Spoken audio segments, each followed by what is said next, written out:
Thank you for tuning into Zim News Beat TV. Chinhu chekutanga chakaitika patakatanga kupinda machechi echirungu, takatanga kudzidziswa mharidzo yekuti midzimu nemashavi madhimoni. Asi nekufamba kwenguva vazhinji tiri kuzoona kuti zvinhu zvedu zvinenge zvisiri kufamba kuburikidza nekuti tinenge takafuratira midzimu yedu, tinenge takafuratira nzira dzataifamba nadzo pashona inoitwa mumhuri medu.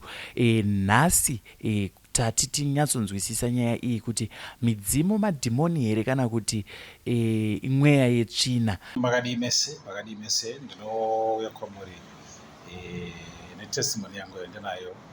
Ndakaziva Apostle Monalita ndakavazivawo through ndainvitawo neshamwari yangu kuno kwandiri kuZambia. Ndiri kuZambia kuno ndatinini nditewo testimony yangu. Ndakapinda mumachechi akasiyana siyana. Machechi mazara satanism, mazara wori, mazara mweya yakaipa inoshandiswa kutorerwa masimba mukati mevanhu, kutorerwa kuinitiatwa kwazara mukati memachechi. Handingatauri zvakawanda asi ndinotaura kuburikidza neupenyu hwangu inini zvakaitika mukati meupenyu hwangu. Saka isusu tichikura tinorangarira tichitaurirwa nevakuru vedu kuti aiwa kwatinobva isusu kunamata chedu chechivanhu. Chinamata chedu chechivanhu chandinonyanya kutaurana chine zvacho zvakanyanyisa. Kushandisa bute, kushandisa mudombo. Takakura tichinzi zvinhu izvi zvakaipa, zvine utsvina, zvine usatani mukati, asi ndicho chivanhu chedu. Ndinoda kuzvitaura izvi setestimony kuti maziviro anoita Pastor Monalita kuburikidza nechipo chavakapiwa naMwari namusikavanhu, vanotidzidzisa ende vakatidzidzisa maziviro andakaita. Vakatidzidzisa kuti kwete, hazvina kunge zviri zvinhu zvakaipa kunge muchirangarira midzimu yenyu, muri kutaura nemidzimu yenyu kuburikidza nebute, kugeza bute nesalt, kugeza bute nesalt, uchinamata uchikumbirira. Vane muteuro wavanotipa, vane mudzidzisiro wavanotipa, wandinoona kuti madzidzisiro munamato iwoyo wavakandidzidzisa, munamato wandakafungidzira kuti munamato wakachenjera zvikuru, munamato wakadzama.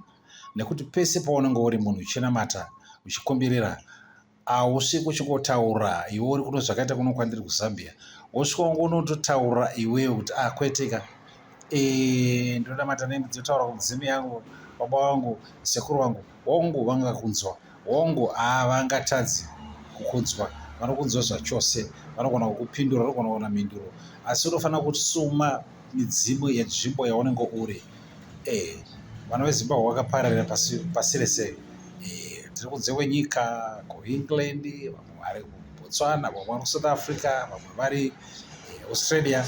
Saka midzimu yedu yakafuratidzwa. Kufuratidzwa kwayakaitwa yakafuratira, haina kufuratira, yakafuratira. Kufuratira kwayakaita chikodzero chekuti isu ndisu takavafuratira, tisu takavaramba. Kuvaramba kwatakaita takavaramba nokuti takafungidzira kuti zviri kutaurwa pamusana peupenyu hwokunamata hwemunhu, namata chete, enda una Mwari uchinonamata, asi siya midzimu, tuka midzimu yako. Kwaunotuka midzimu yako chirudzii?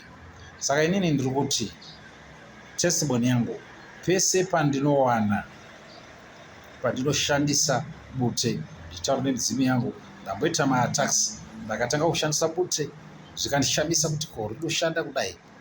Chese chandine ndasangana nacho ndinotombosangana nemamwe maattacks, asi maattacks iwayo pese pandinoshandisa bute, kugeza kana kutaura chaiko, kukumbira kwamadzimu yangu, zvese zvinenge zvaitika zvinobva zvaparara. Zvese zvinenge zvaitika kana iri mhepo inenge yasimudzwa,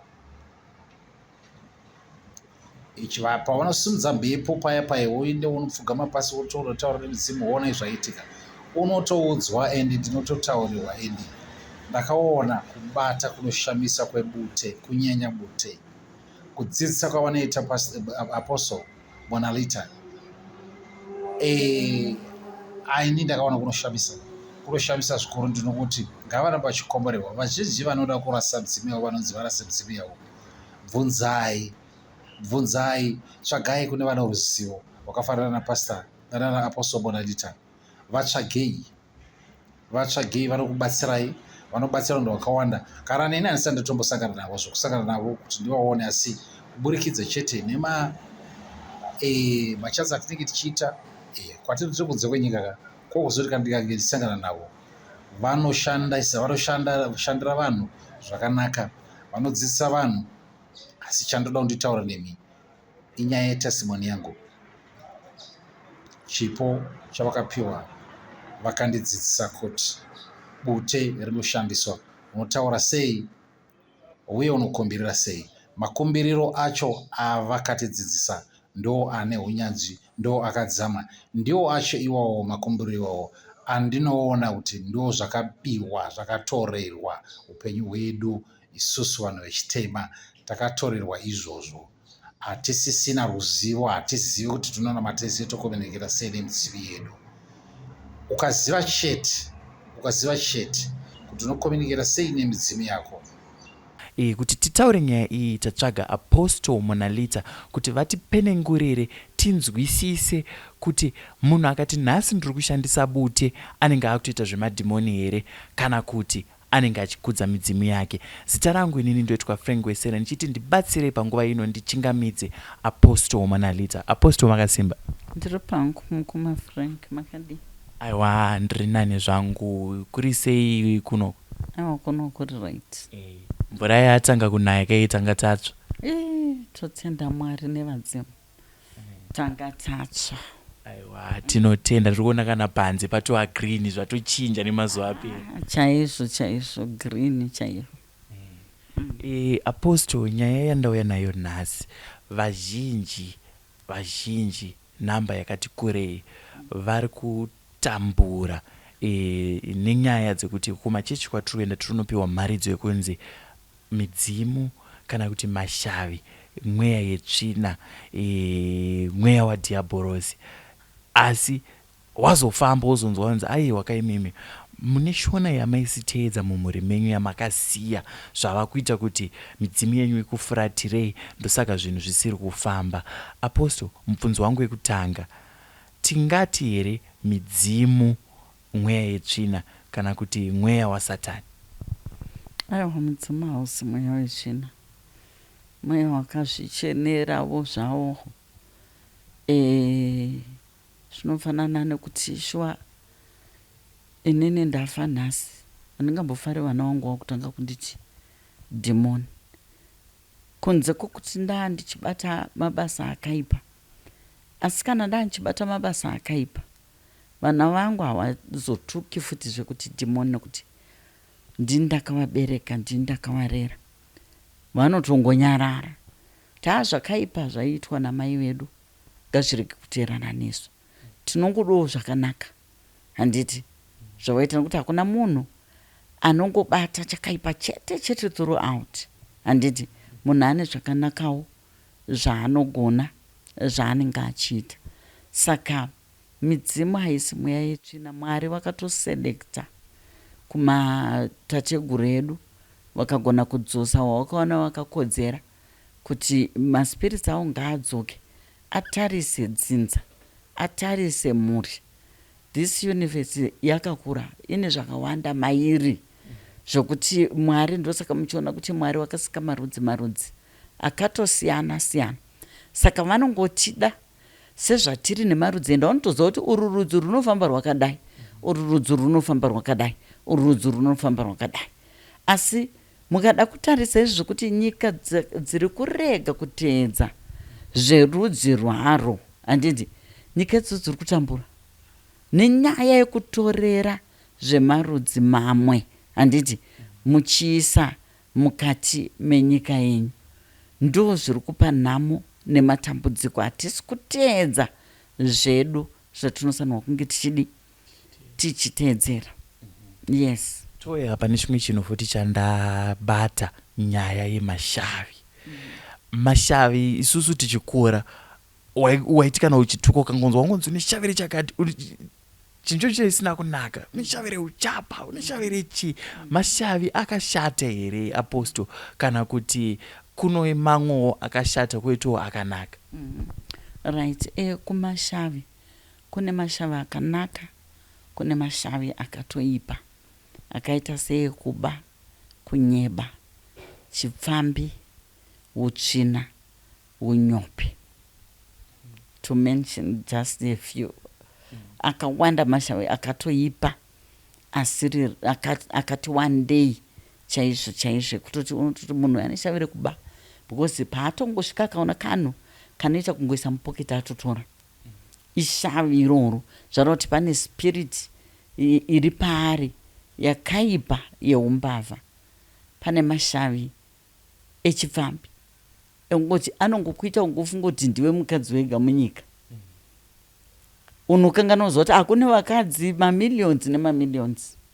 Shavi iroro rinokufurira kushama, rinokufurira kutaura zvisina kunaka, rinokufurira kuvenga, handiti kuchiva. Saka mashavi akaipa iwayo. Mubvunzo wangu bva wateera aposto ndewekuti chivanhu chakasiyana here, chine mhando here, kana kuti nekuti kune vamwe vanotsanangura vachiti zvonezvo chivanhu neuroyi zvakafanana, zvinova zvinoshandiswa nevamwe kana vachida kudhismisa munhu akavaudza kuti chivanhu chakanaka ngatiite zvechivanhu chedu, anobva kuudza kuti ndiite izvozvozvo zvine uroyi zvine chi. Chivanhu chine mhando dzipi? Uroyi ipati yechivanhu here kana kuti? Chivanhu nechiroyi zvakatosiyana.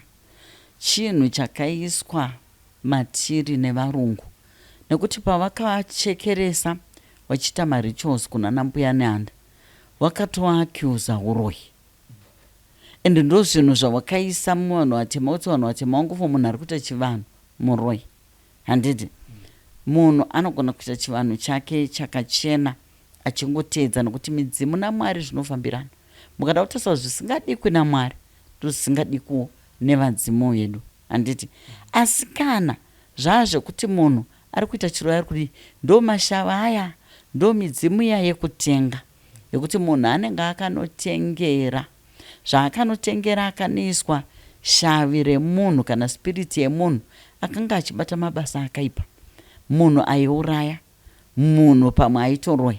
Saka zvinenge zvaakuopareta maari kuti vanhu vai vanobvisa vanhu pamiri nhumbu ane shavi reuroyi, nokuti hakuna munhu angambode kuti munhu auya panapa wotonzi aiwa ndinokubvisa nhumbu ndipe mari.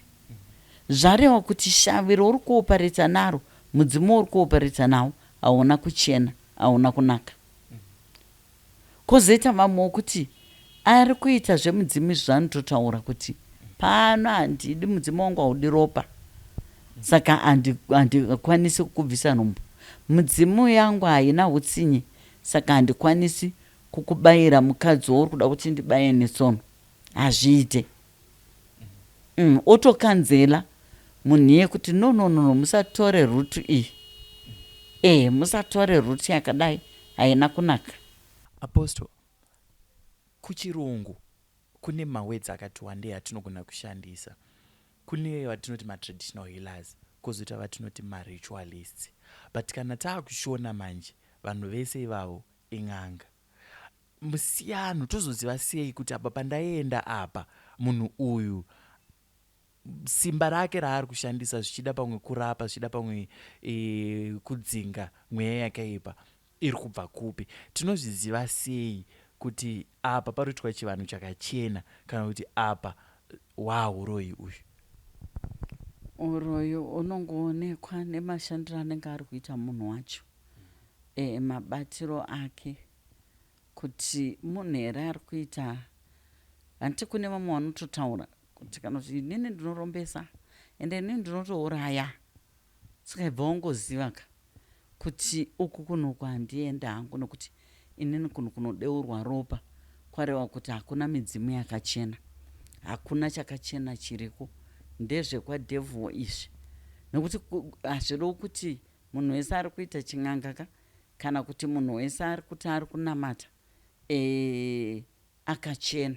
Handiti munhu anenge ane kubata kwake kwaanoita, ari kunamata ane nyoka dzake, ari kunamata ane rumu inonzi haivhurwi, ari kunamata ane zvimwe zvinhu zvaanotobata, zvimwe zvinhu zvokuti imimi vanhu pachena munotoona kuti imi pachine umwari here huripo apa. Handiti midzimu here iri kuopareta apa kana kuti hwahuroi. Handiti mega munotoona mabasa emunhu iyeye anoonekwa maitiro ake ese aanenge achiita kuti hapana umwari huripo, hapana midzimu iripo, ndisatani uyu ari kushanda pamunhu uyu. Yes. Toya pamharidzo yandanga ndichitaura yekuti kumachechi hameno apostle ndimi muri kutidzidzisa kumachechi uku. Muri kutiti inini kana ndikauya ndine mudzimu moti idhimoni. Mudzimu idhimoni here kana kuti zvoni mudzimu ndikati vabereki vangu vakararama ndisati ndaapo inini zvichida pamwe vanenge vachida kudzoka mumusha vachitipawo gwara rekufamba naro. Ipapo apostle pakamira sei? Machechi ari right here kana machechi ndo ari kurasika kubvisa vanhu pachishona chavo, paunhu hwekuti isusu tisu tinonzi mashona? Right. Machechi mazhinji ndo vari kucontributa nekuramba vachiwedzera confusion mukati mevanhu, uyezve nekurasa chivanhu chedu pakuti iye anenge ari kuziva zvaari kuda. Handiti ari kuda mari mukati mevanhu ivavo, ari kuda kuvakeja zvakare. Saka zvaanoita anoshandisa chaanoona kuti ichi ndikagona kutaura chakaipa kune vanhu, sezvaingoita varungu. Ndo zvacho zviri kuita vanhu vekumachechi. Taunoudza vanhu kuti midzimu mweya yakaipa, musanamata midzimu yakaoma wokumana. Unoswera uchisonzwai kudyiswa nyama, hanzi kudyiswa nyama isina salt kudi. Inhasi ndambodya nyama isina salt. Handiti hameno kwaanozvitora munhu iyeye. Zvinenge pane chivanhu chinenge chiri kuitwa panguva iyoyo chekuti chinogona kunzi liver. Handiti iri kungogochwa isina salt. Handiti vanhu vodya. Zvofanana nekuti pane paya pokuti panorostwa maseeds emanhanga. Handiti emapumpkins achidyiwa vanhu asina kuiswa salt. Handiti ka maseeds emapumpkin neliver handiti yemombe kana mbudzi zvinenge zvaurayiwa ipapo. Handiti paine chivanhu chiri kuitwa, handiti chekubatanidza madzinza especially pamaroro.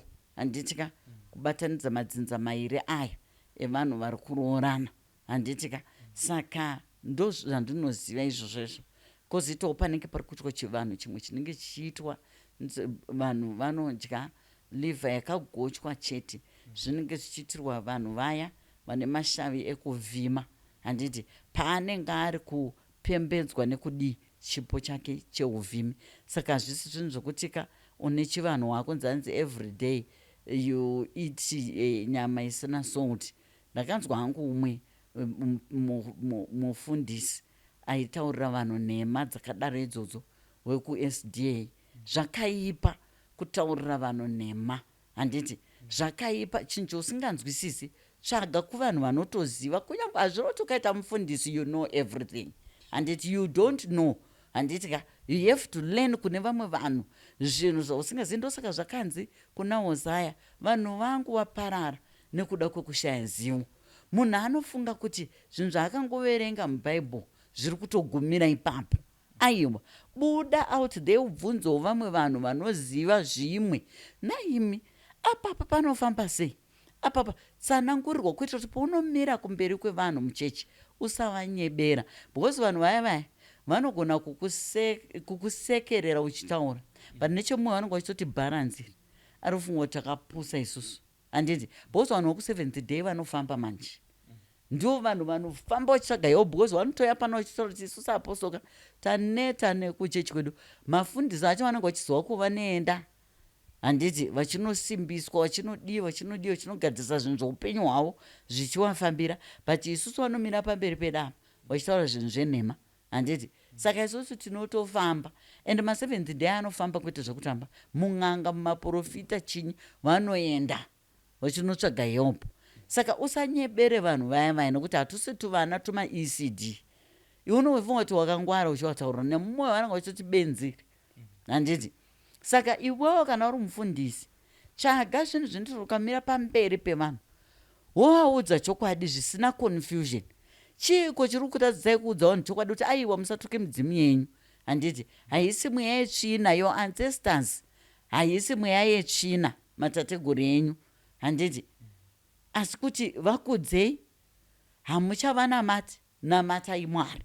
Zvinhu zviri so simple as ABCD, but vanoziva kuti wakaudza vanhu chokwadi ichocho vanhu vanosunungurwa, nokuti vanhu vazhinji vari kusunungurwa nemidzimu yavo, handiti. Vari kusunungurwa nemidzimu yavo inokurumidza kukominikita naMwari kuti asunungurai mwana wedu, akatadza apa asi musununguri, muregererei. Tinochemerwa nemidzimu yedu isusu mostly kuna Mwari, zvokunzi hanzi Jesu akazodzika ndiye akabva azosunungura zvivi zvedu. Vanhu vari kutadzana nhasi. Saka Jesu aringowasunungura chete, ari kufa futi achimuka. Kana kuti zvakanga zviri zvinhu zvakastejwa nevarungu wachiitira tateguru wavo yeye kuti timunamati, handiti. Asi nekuzofamba tichibvunza pamweya kuti sei maancestors edu akabvuma kuti isusu tinge tichinamata tichiti nezita raJesu, handiti. Minduro inobva yati mune masahwira enyu nhasi uno, handiti. Wamunoti sahwira muchienda muchinotsvaga rubatsiro, handiti ka. Right, ndo zvatakaitawo naJesu. Takatambira kuti ndisahwira uyu wedu wevanhu vatema, handiti. Saka hamumusiyi pamunenge muchinamata, namatai, asi ibvai maziva kuti nditateguru vevarungu, handiti. Mwari variko, ndo Mwari wamunosanwa kunamata, handiti. Isusu tese naJesu titongori matateguru, handiti. Saka Jesu hatichamusiyina kuti akatoiswa pese nevarungu mumahimu etinoimba, handiti. NdiJesu chete, ndiJesu chete. Saka varungu vakagona kuti vakatibvisirawo vana mbuya nehanda, vana kagwivi vanachaminuka, handiti. Vakavabvisa, vabvisa tikabva tangonzi mwana lobhengula wese wana muzirikasi, ndo matateguru ka enyika inoi. Asi takaitwa kunzi tivasiye totora tateguru wavo, kuitira kuti patiri kurumbidza tateguru wavo zvavo zvinenge zvichisimuka zvichiendeka. Ari kurumbidzwa worldwide, but dzimwe nyika hadzisi dzemunotoziva imimi. Taunoti aiwa isusu Jesu hatimuzivi, isusu tinonamata direct kuna Mwari tichirumbidza midzimu yedu. Dziri kunyika dzakawanda dzakadaro, handiti. Saka isusu ndiri kuti mapastors, whatever, maprofeti, regai kunyebera vanhu. Muchapadzoka henya pachokwadi. Iwo unonda kuona watoti wandeka maprofeti, mapastors waakuudza vanhu kuti musatuke midzimu yenyu vatowanda. Maapostles, kune vanhu vakawanda vanouya panapa Frank vachitotaura kuti ini ndinonamata chechi inotungamirwa naapostol ningi napastor ningi naprofeti ningi. Inini pandaitoona mavhidhios enyu ndakazonzwa kushecha vachitaura kuti musatuke midzimu yenyu chichi, asi hamuinamati, handiti. Kudzai midzimu yenyu sekukudza kwamunoita baba namai, handiti. Ndo zvamunoita, asi hamuchanamati midzimu, namatai Mwari. Ndosaka tazouyawo pano kuti takaona kuti dzidziso dzenyu muri kungoita sezviri kutaurwa kuchechi. Saka ndakuona kuti ariko maministers of God vari kufolowa mateachings angu, wachitanga kuona kuti uchokwadi huripo pane zvinhu zviri kutaurwa naapostol monaliti, handiti. Saka vakutanga kudzidzisa vanhu mumachechi avo, vanhu vari kubvuma kutendeuka. Tatanga takarasika tatisingazivi, but kune vari kuramba vachitaurira vanhu zvinhu zvakaipa mumachechi. Midzimu haina matwi, zvechivanhu zvine puresha. Hazvina kana puresha izvi. Iwewe chena, nekuti midzimu inoda munhu akachena.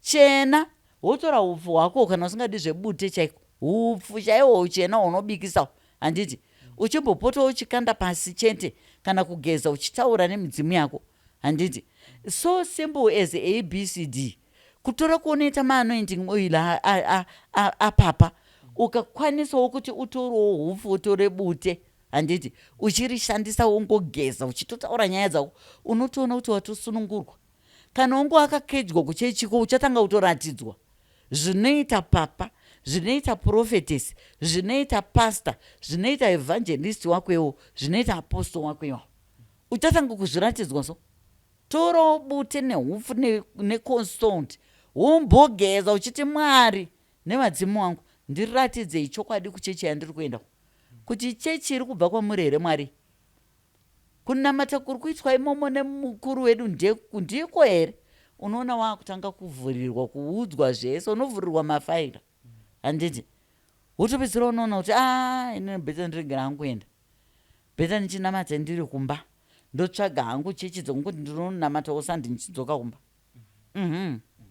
ndoda kuuya panyaya yamabata apostle nyaya yebute nokuti vazhinji vakangoona munhu anopota bute vakutoti haiwa ndezvizvo zvimwe tsvina anopota bute mazuva ano vamwe vobva vati uyu ane manjuzuyo ane chii zvakashata here kushandisa bute zvina kumboshata as long as uchiziva mashandisiro aro handiti bute rine power mushonga mukuru kutopinda mishonga imwe yakawanda wanda vanhu wangade kutsvaga bute ndataura kuti munhu tanga wachenera midzimu yako naMwari usangori munhu anobata mabasa akaipa kuti chinhu chese chawazobata iwe chigone kukushandira bute riya yakungoritaurira chete zvauri kuda handiti wogeza kana kurikanda pasi wofuridzira handiti mativi mana enyika uchitaura zvauri kuda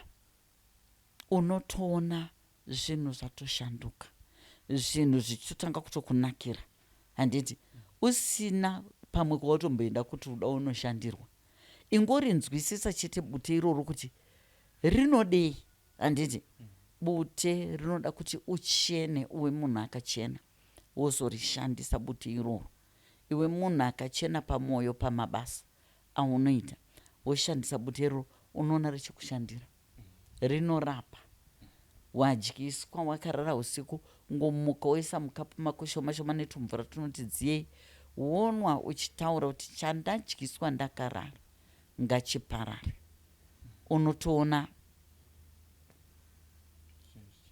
zvotoendeka wakutorutsa wakutochaya zvatobuda watosunungurwa watoifree usati kana wari utodyiswa wombogara ibva watoziva kuti chiro ichi watoitwa ichocho tora tubuditwa kuti shoma kakota teaspoon handiti wotoisa mukapu woisa tumvura twokuti uri womu wobva watonwa woisa kana nefresh milk wosanganisa wonwa unotoona unotovhomita out zvinhu zvai zvawatodyiswa usiku unongomhanya kutoeneti maybe 2 times 3 times watofree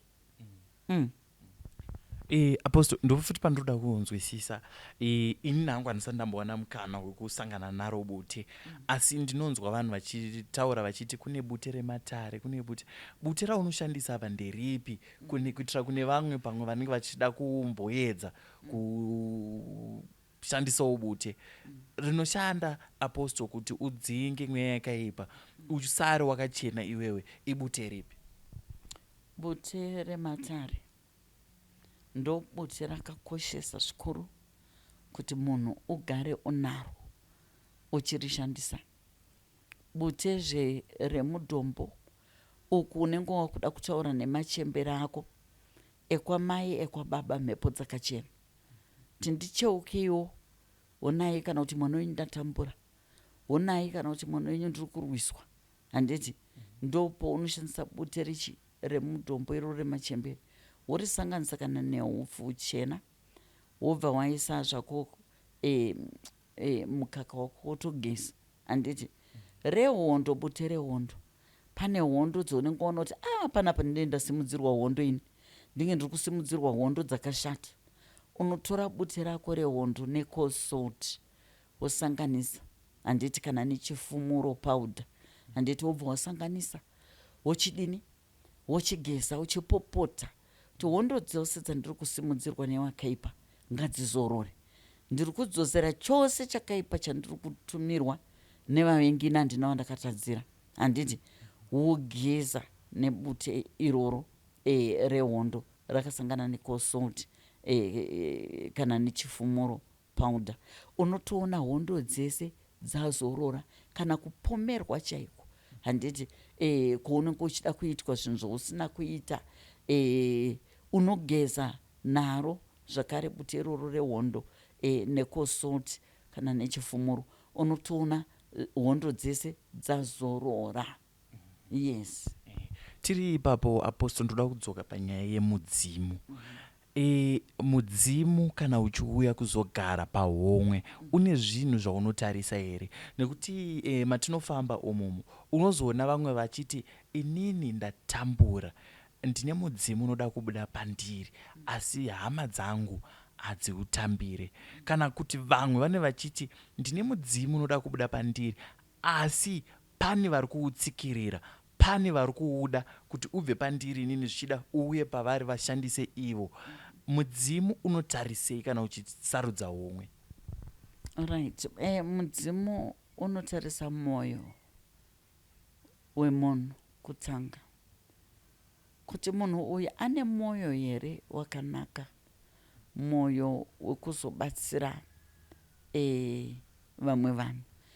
In fact zvinotoitwa munhu achiumbwa mudumbu ramai, kuti uyu aumbwa paya paya ndopaakunzi uyu tomupei pazvipo, pobva panzi uyu ngatimupei zvipo zvekuzotarisawo vamwe, kubatsirawo tamacharity work, achibatsira vamwe. Uyu ngatimu apiwa mwoyo wakanaka naMwari, ngatimupeiwo zvinoenderana nezvaapiwa. Saka mudzimu unotarisa pane mwoyo, kuti mwoyo waiswa pamunhu wakamira sei, mwoyo here unokwanisa kuzobatsira vamwe vanhu. Saka ndopaunonogara ipapo. Mudzimu haudi vanhu vanopaparika, vanhu vane dzungu. Mudzimu haudi vanhu vane utsinye. Mudzimu haudi vanhu vane godo. Mudzimu haudi vanhu vane unyope. Mudzimu haudi vanhu vane utsinye nekuba nemabasa ese etsvina, upombwe, chinyi. Mudzimu haudi izvozvo. Unoda kugara pahomwe inogara yakachena, pamwoyo nepamabasa kunzoko. Yes. Touya panyaya yandanga ndichibvunza yeapostle yekuti hama dzinoti hadzisi kutambira mudzimu, wabuda pana Frank zvingoti Frank mwana mudikistirei, haungambogari pana Frank. Kana kuti vamwewo vobva vati vanoda kuutora kuti vaushandise kumabasa avo. Zvakachena here izvizvi apostle? Uye nei mudzimu uyu uchikwanisa kubviswa pahomwe yaunenge uchida kugara uchinoshandiswa somewhere else? Right. Chinhu chinoitika ndechekuti chandaona so far, vanhu vakawanda vari kutorerwa zvipo zvavo mumachechi. Machechi ako these days aipa, kutorera vanhu zvipo kuti ivo vabenefit. Nokuti munhu anenge akanotora urombwa hwake, ine ndinoda pfuma yangu ndinoda kuti ndinge ndichiiwana through muchechi. Saka anogadzirwa according nezvaakumbira izvozvo, bva audzwa. Saka iwe unongoitora zvipo zvevanhu. Handiti zvipo zvevanhu vari kuuya mumachechi imomo, midzimu yavo ndozvo uchatora zvichishanda newe. Saka ndo zvinotanga zvipo zvevanhu kumuunganidzira pfuma. Saka iwe unonge uchiona kuti ndiri kuenda kuchechi but hapana chinhu changu chiri kufamba. Chinoitika ndechekuti vanongoinitiata just a few kuitira kuti vange vachizopupura kuti aiwa inini ndiri kuti ende kweni, sofa ndatoone dzimba tu, sofa ndatoone mota dzangu, sofa zvazodai. Handiti vanoinitiatawo vane midzimu iya iri wiki. Saka vakainitiata vanhu 50, vanhu 50 wao ndo vachamira nawo out of thousands anenge ari muchechi. Vanhu 50 wao ndo vachange vachidi wachitaiwa, so takabatsirwa isu, ndobva makaona ndakauya muno muchechi ndisina kana chandinacho, ndasine vanenge vainitiatwa kuti zvinhu zvivafambire kuti wakwanise kuzenge wachidini wachipupura kuparidza gospel rakanaka pamusoro pemunhu iyeye.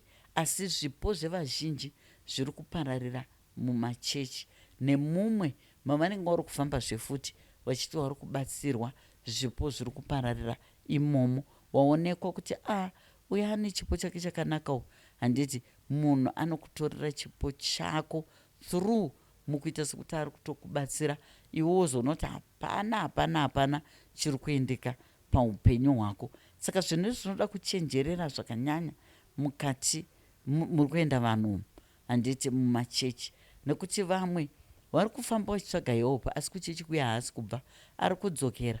Saka adzokera ikoko munhu uye anonoona kuti uyu chipo chakadzokera paari, anochitora futi beki, handiti. Saka zvinoramba zvichipikisana.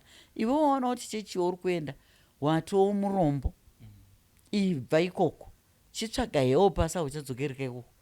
Enda kune mamwe machechi ariko, machechi edu akagara ariko, handiti. Ongoti unosvika unonamata hauna anokubata musoro, handiti. Wonamata zvako udzokera kumba, wonamata uchidzokera kumba. Tiri papo apostle, mubvunzo wangu wobva wadzoka ndakanangana nemi ana apostle, ana papa, vafundisi kunze ukoko. Chii chinozoita kuti imimi samufundisi muri kupa mharidzo kuvana vesangano, muri kuvaudza kuti midzimu yakashata, siyai midzimu, itai zvekunamata Mwari chete, midzimu mweya yetsvina, mweya wadhiabhorosi. Asi pamuri kutukisa vanhu midzimu yavo apapa, muri kutora futi midzimu iyoyo muchiishandisa. Chii chiri kuita kuti kana murimi muri kuishandisa iri right, asi kana iri kwatiri isusu vana vesangano yakashata, mweya yetsvina? Right. Nyaya inoitika panapa Frank ndeyekuti zviri pachena, handiti. Iwewe Frank, for example, une chinhu, tombotora example yekuti une chinhu chouri kuda, but uri kuona kuti chinhu ichika chiri complicated matorero aungachiita. Unotsvaga plan, handiti, kuti I think plan yandingaita, handiti, ndeyekuti munhu uyu rega ndimunyengedze $100 ndomuti enda unotenge chakati iye abva, ndikwanise kusara ndichitora chinhu chandiri kuda, handiti. Saka unozoona kuti iwewe kana waita plan dzako idzodzo uchabudirira. Uyu paaroda kuzodzoka anogona kuona iwe unenge watopedza watora pati yauri kuda, pamwe ipati yechimwe chimeshini chaainacho, handiti. Then uyu pamwe paachazoda kurana achaona chinhu chake chisingacharani zvakanaka. Ko chinhu changu kuti hatizivi, ende yekuti akufungire kuti ndiwe haazvifungiri. Saka ndo zvakaita vanhu vazhinji vemachechi akazouya, nekuti ese machechi ariko ingori maorganization emabusiness ekupfuma. Saka zvawakagona kuita ndezvekuti wakanotsvaga vana papawo, vana fadha wavo, wakagona kuti waudza kuti aiwa kuti uite mari iwewe. Anenge atarisa mwoyo, ubva anoti mwoyo wako iwe wakasimba iwe, mwoyo wako iwe unogona kuita assignment yandoda kupa, because wanodya wese nemaspiritual father avo, handiti, mari idzodzo. Saka anenge anototaurwa nzi right kuti uite mari pana ushanda nevanhu vachauya muchechi mako. Unoshanda sei? Unotora zvipo zviri mavari, simple, ndozvaunoshanda nazvo izvozvo. Unotora zvipo zviri pai zviri mavari, ndotora sei, ubva achiudzwa matorero aanoita sei, aanoita. Saka muchiona kuti vamwe vanhu kunyange akanzwa kuti mutungamiri wesangano rake ane mabasa ari dheti aari kuita kana kuti akaita, munhu aramba achienda, nokuti akatopedzwa naye kudhara, akakedzwa, akatorerwa brain, akatorerwa chipo zvese. Saka anoramba achiita sei, achienda.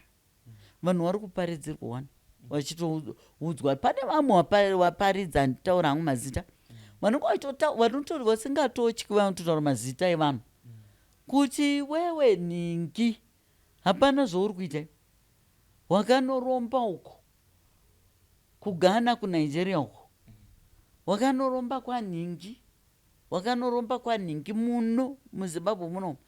But vanhu vanga vachitodzwa mazita nemunhu but unotoona vanhu vachitomutuka, but unozoona umwe kuti ndakambokutukai but ndakuona kuti maitauro chokwadi pana ningi chokwadi chaakubuda.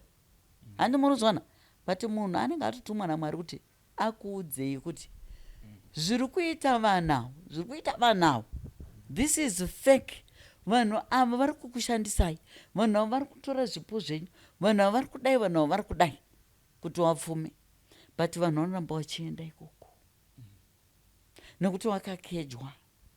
But Mwari vane vavari kusunungura vachibuda imomo, vanouya vanhu ivavo vachitotaura. Apostle ndaenda kwakati zvinhu zvakazotanga kuitika, takatanga kuratidzwa zvakati, tikatanga kuratidzwa zvakati, ende tikaona kuti munhu yase munhu waMwari, zimukautist zvaro, musatanist munhu, handamurozvaona. Saka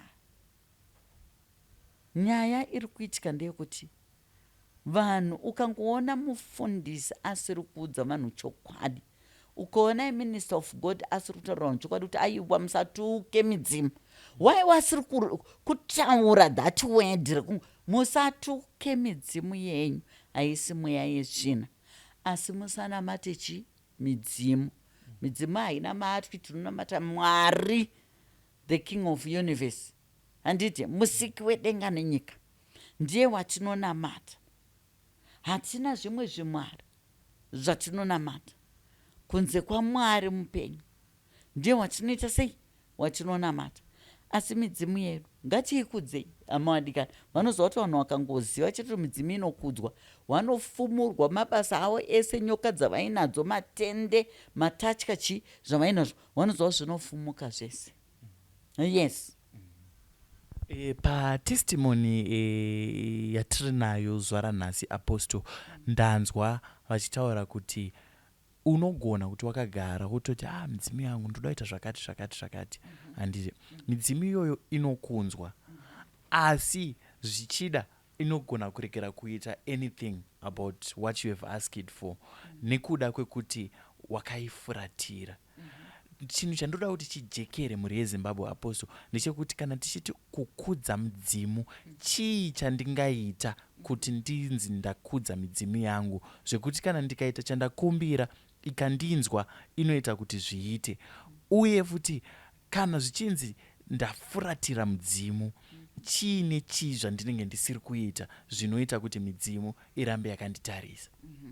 Right. Chinhu chekutanga ndechekuti iwe kana waimbotuka, handiti midzimu yacho, chinhu chaunosanirwa kuita ndechekuti waakudaiwe kuti ndakuda kufambidzana nematateguru angu, handiti ndichinamata Mwari, kutora bute rako rematare neupfu hwako uchena wosanganisa, handiti enda pasi pemuti unobereka, nokuti pamwe uri kunhu kwokuti haukwanisi kuenda kusango, handiti asi pamba pako pane miti inobereka iripo, enda pasi pemuti unobereka.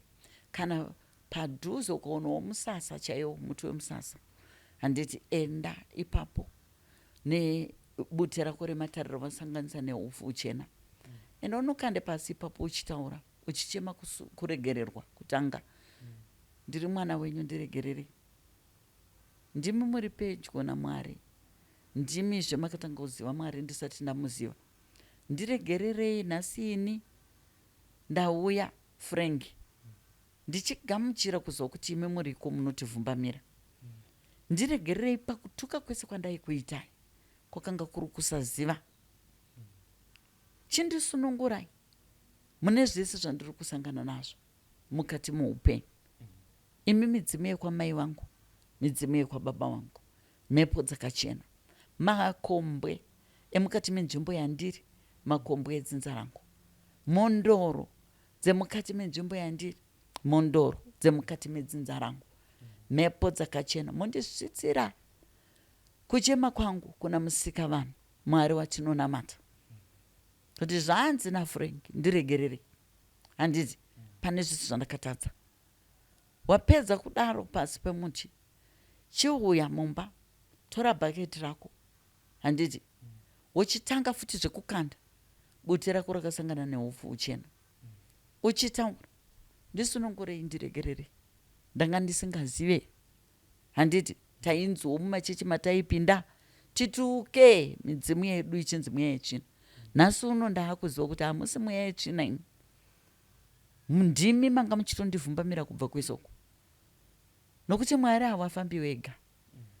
Mwari vanofamba nevazhinji mubasa ravo rekuchengetedza vanhu vavo.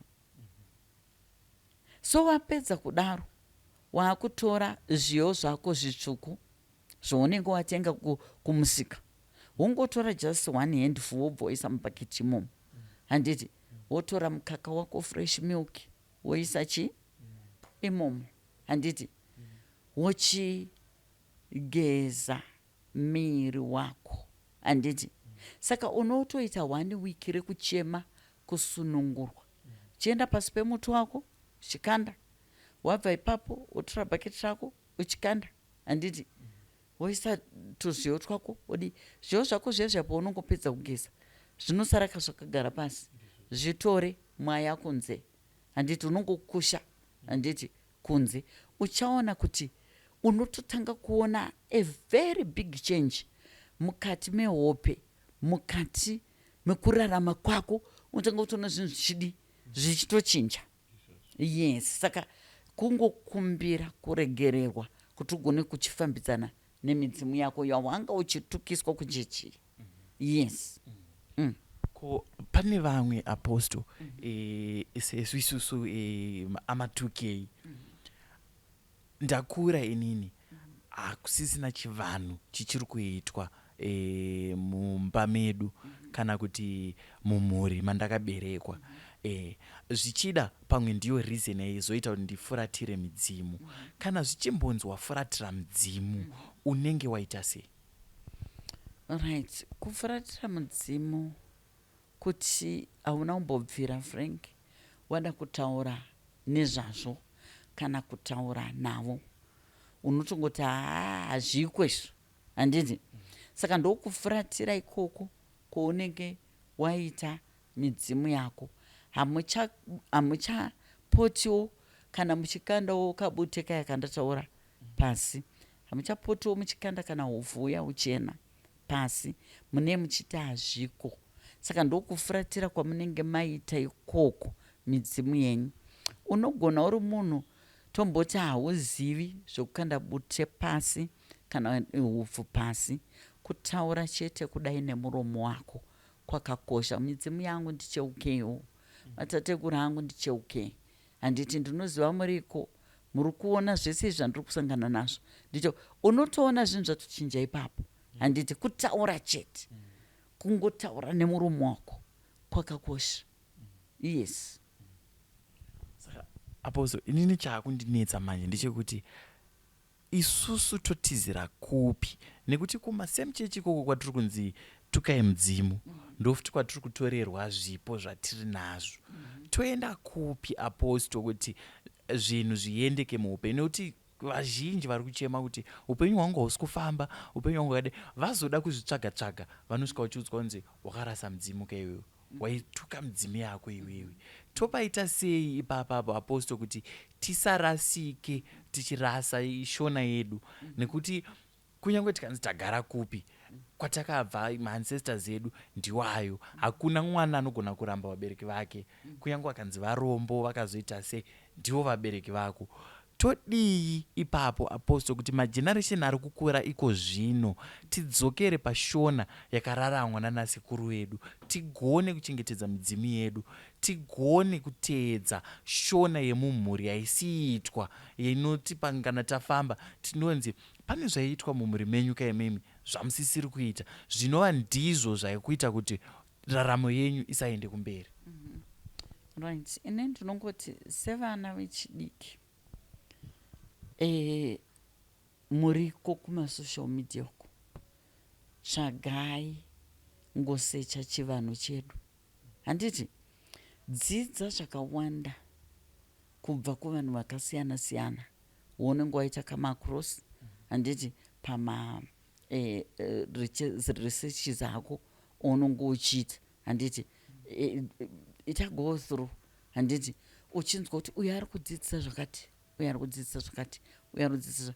Sevana vechidiki, handiti hatikurudziri kuti endai kun'anga mega, handiti fambai nevabereki wenyu kana muri kuenda kuvanhu vanobatsira, dzingave n'anga, maprofita, endai nevabereki wenyu, handitika kuitira kuti mononzwa kana pane chipo chitori pauri chinoda kugadzirwa uchiri mudiki kudaro, ibva wagadzirisirwa zvinhu zvako, vabereki vako varipo, uchigadzirirwa zvinhu zvako. Nekuti handikurudziri vana vadiki kuti vafambe wega ama2K, nokuti nyaya iri kuitika ndeyekuti satanism yawanda, kutorwa kwezvipo kwawanda, unonorombeswa usingazive kuti wakutoromba panapa, iwe uchifunga kuti wafambira kuda kugadzirisa zvinhu zveupenyu hwako, asi wakutonorombeswa. Saka ndinokurudzira kuti vese vechidiki maanda 30 fambai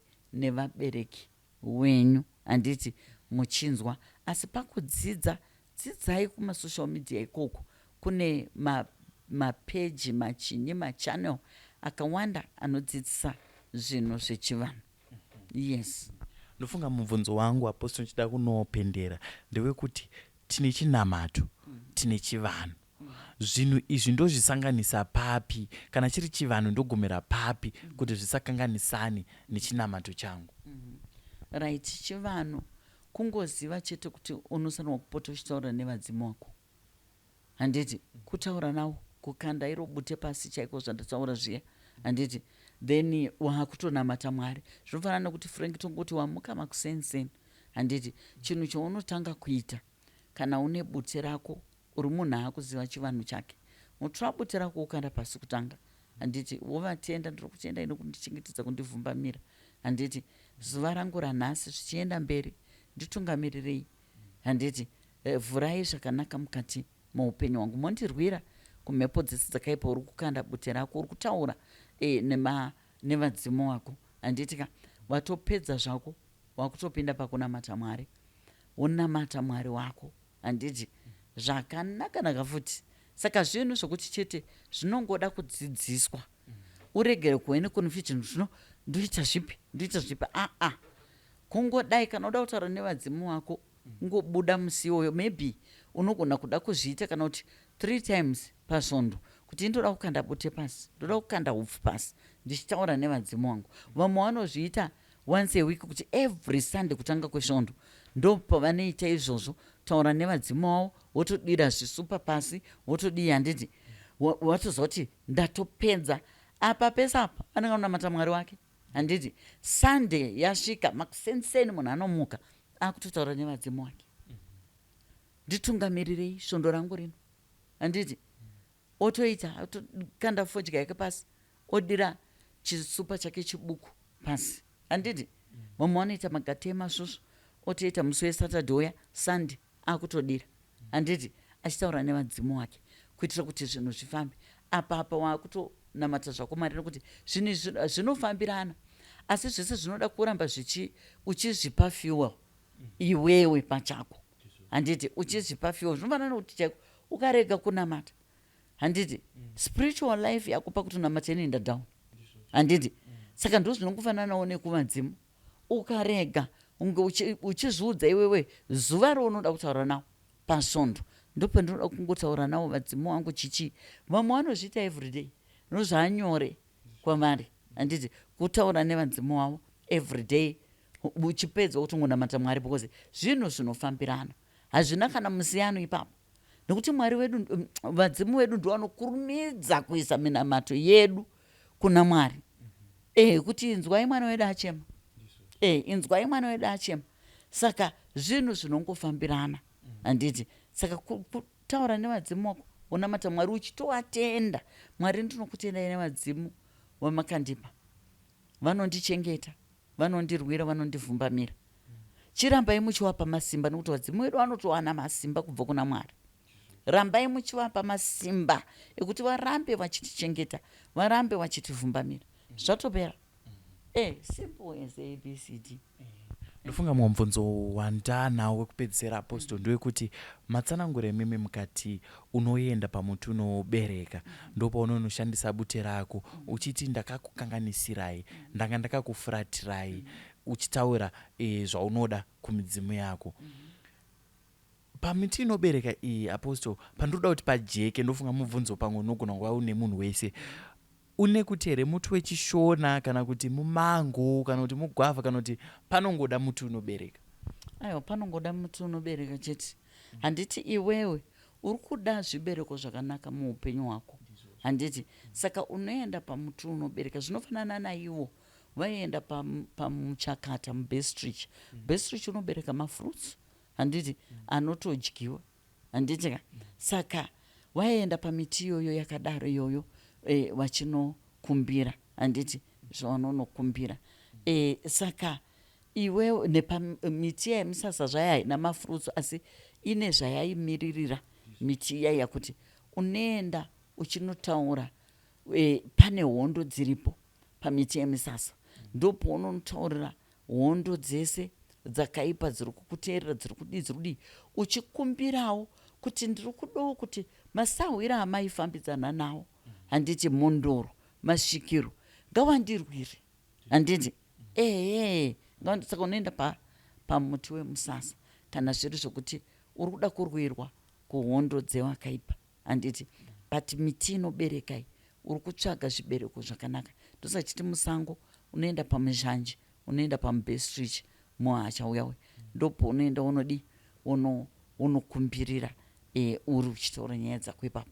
Saka hauna kusango kuunogona kuenda ndopandati paya unochiti pamba pako kana pane michero, miti yemichero, ungave mumango, mugwavha, mupeaches, muavocado, chikumbirira ipapo, handiti. Yes. Ndisingaziva Apostle kana mune mamwe mashoko kana kurudziro kana chenjedzo maererano nekuti tidzokere pashona yedu, tigone kukudza midzimu, uyezve tigone kushandisa bute, nekuti vazhinji kunze uko kungoonekwa kana wakabata bute utonzi uyu ndewe manjusu uyu. Mashoko amungava muiri nawo kumhuri yeZimbabwe ndeyekuti chi? Bute nomali harisi remanjusu, handiti. Rinongoshandiswawo maybe pakunokumbirira pamadziva, handiti. Muri kukumbira kuvaridzi wemadziva kuti asvika pano zvakadai, handiti. Asi bute harisi remanjusu, handiti. Manjusu ndeye masigarettes, handiti. Manjusu ane zvawo zvaanoshandisa, handiti. Bute nderi kunokumbirira kuitira manjusu aya emadzinza edu, handiti. Saka munoshandisa bute pakukumbira, handiti. Saka avo vanofamba zvawavo nemabute vachitiri manjusu isu, saka takutofamba nemabute ndezveunyeba zviya nhingi, ina handitomboputi bute, handiti. Saka ndezvekunyeberana zviya, bute ndotorishandisa ndichikumbira zvandiri kukumbira, handiti, nekugeza naro, handiti, nepetinoenda kumasango nekumadziva, handiti, ndotorishandisa. Handiputi bute ndinotongodai kurifambisa kuitira unonzi chirango chekuti vari pandiri vagone kunge vachidayira nyaya dzangu dzendiri kukumbira kwavari. Handiputi bute, handiti. Saka ningirikini izvi zvekuzviitisa izvi zvevanhu izvi zvokuti vanoda kuzviti tine manjusu saka takuputa bute takuzodii, ndezvekupenga, handiti. Ndezvekupenga mupeperekwa yavo yavanenge wanopiwa mukati umu mavanenge vachifamba unonyeberwa dzavo nemanjusu iwe chichichi, munhu ari kuda hake mari chete paari, handiti. Saka ndo zvinozopa kuti munhu angofamba achiita kunge dzisina kukwana, nekumasocial media munhu achiita kunge dzisina kukwana, nyaya yekuti wanotoreswa chinhu chisiri supposed kunge chiri mumiri wako, unoreacta. Ende saka zvinofanana kuti wazora frenge, wazora mafuta asingaenderani neskini yako, unotanga kubuda mapundu. Wanwa chinhu chisingaite kwauri, unogona kureacta through your skin, through kutanga kumhanya, kuita running tummy, things like that, unoreacta. Saka ndo zvinoitawo vanhu vari kuenda vachinopiwa manjusu asiri avo, manjusu mupeperekwa, handiti unoreacta manje. Ende kureacta kwako wakuita seunopenga, nekuti chawaiswa mauri chiri kurambwa, handiti mauri imomo nevadzimu wako kuti chiiko chawaisa mauri, chii chawaunza mukati medzinza, handiti. Saka unotanga kuita kunge munhu asina kukwana saizvozvo, hauna kana secret yeunenge unayo, unonge uchiputa bute papublic uchiita sei things like that, uchizviti une manjusu. Saka ndo zvacho izvozvo, kusakwana unenge wakutopenga. Hanzi naApostle unenge wakutopenga, wakuda deliverance, ukaona uchingofamba pese pese uchiputa bute uchiti ndine manjuzu. Asi kurudziro yavatipa ndeyekuti zivai parinofanira kushandiswa bute, zivai kugona kukumbirira kumidzimu. Midzimu hazvina kunzi ngainamatwe, asi ngative vanhu vanogona kukudza midzimu yedu kuti itisvitsire minamato nezvikumbiro zvedu kuna Musikavanhu anova iye Mwari. Vataura Apostol vakati midzimu haina kumboshata, sekutaura kunoitwa kumachechi mamwe kuti tukai midzimu yenyu, imweya yakaipa, mweya yetsvina. Asi uchizoona ana papa ana madzibaba ivavo ndiyo futi zvipo zvavari kutora pamusoro pedu vachishandisa kuti zvinhu zvavo zvifambe. Ndakamirira Zim News Beat TV, zita rangu ndinonzi Frank Wesere, nchiti chisarai.